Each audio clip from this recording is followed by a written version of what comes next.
One question that I've had for quite a while is intrapreneurship better than entrepreneurship? In this video, I'm going to share what I think the answer is. Hi everyone, and welcome back to the Financial Freedom System YouTube channel where I help you upgrade your mindset, money, and more so you can live a life full of financial freedom and purpose. For the next 2 days, I'm going to be recording a series of videos, and this is for my work. It's not for YouTube, so I'm really excited about that, and I thought it would be a good opportunity to finally talk about something that I've wanted to talk about for a while, and that's the difference between being an employee, being an entrepreneur, and being an intrapreneur. But first, I've got to pack up my car and drive 2 hours away.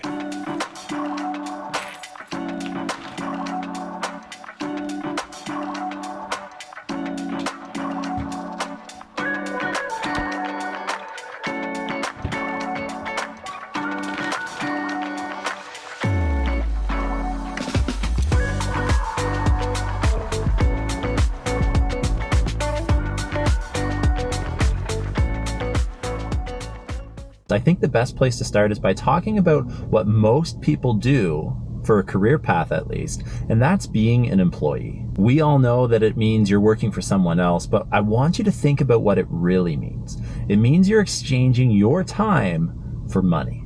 So as an employee, you'd like to think that your job is pretty safe. You're going to earn a consistent income depending on how many hours you work and what your rate is.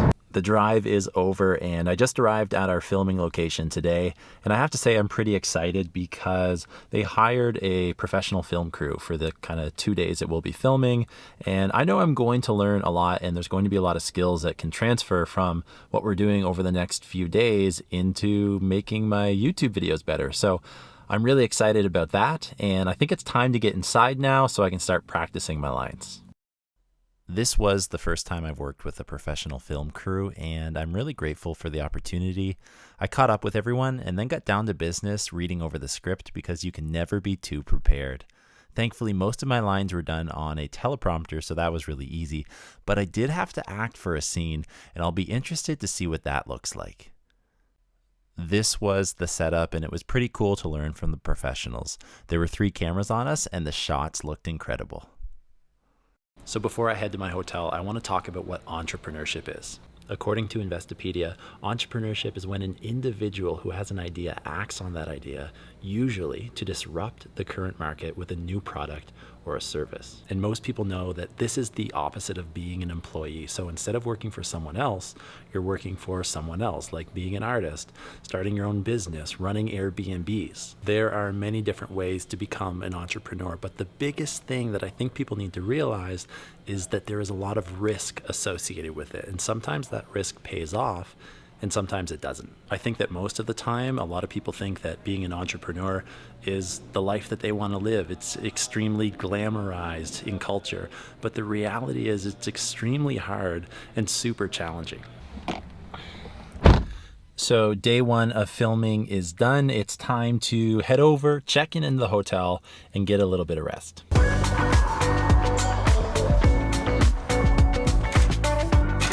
I just got in my hotel room, and in order to compare the 2 topics of this video that we're comparing today, I need to make sure that you understand the last term, intrapreneurship.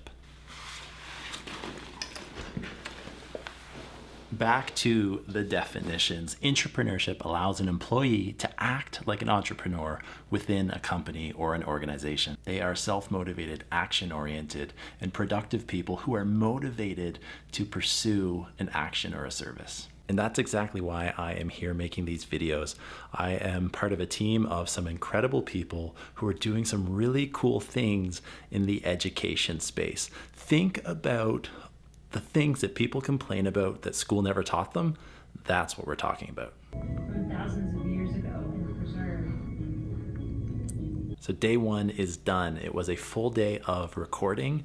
I am going to relax for a little bit, and then I'm going to see what I can get up to tonight. So I had a pretty good evening. I went for a run around the river, and then I met up with some of the people who are filming at the night market downtown Fredericton, which was really cool. And unfortunately, I didn't take any footage, but I really enjoyed that. Day 2 happened really fast. I arrived back at our filming location, and we got down to business right away. I wanted to share a few shots of the guys prepping the shoot, the view from my perspective, and the view that the Iron House Pro guys saw.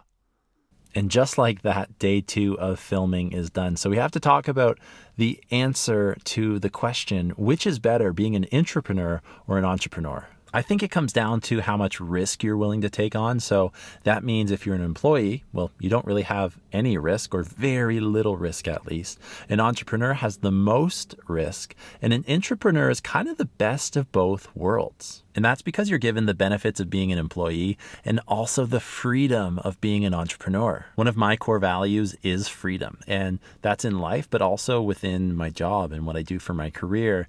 And I know that if I had a job, if my teaching didn't allow me to do and try things and fail from them, as long as I learn from them, obviously, that I wouldn't enjoy it. And I want to add one more thing to get you thinking. Being an intrapreneur might actually be a natural stepping stone moving from an employee into an entrepreneur. Or it actually, because you have that experience, might let you know and give you the hint that you're not interested in it too. So that's what I think on the topic, and I have to say that these past few days have been a lot of fun. The team that we worked with was super professional, super talented, and I can't wait to do something like this again. And what do you think is better? Do you think it's better to be an entrepreneur? Do you think it's better to be an intrapreneur? Or are you happy with being an employee? There's pros and cons to all of those different career paths, and I want to know what you think, so let me know down below. So my end goal with this video was to make you think a little bit differently about career paths, and I trust that I did that. If you want to follow along more with us here at the Financial Freedom System, go down, click the subscribe button, and of course, as always, I've left my links to coaching down below.